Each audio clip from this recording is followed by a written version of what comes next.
Guys, tignan mo kung nasan yung Ninja 650 ko. Yeah. Tignan nyo, nasa takadang. Ayan oh. Shit, takadang.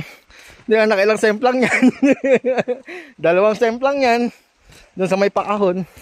Meron kasing pakahon doon na ganito din, loose gravel. Pero sobrang loose gravel yung part na yun.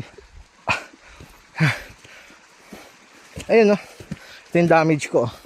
Bumaluktot. Ayan. Yung GR ko. Tawa yung GR ko. Ayan, tapos tumagas yung oil na ano. May backup pa sa akong oil, may dala-dala akong oil lagi. Tapos, ayan, side pannier. Yeah. Tinamaan yung side pannier. Ano pa bang tinamaan? Yeah. Grabe.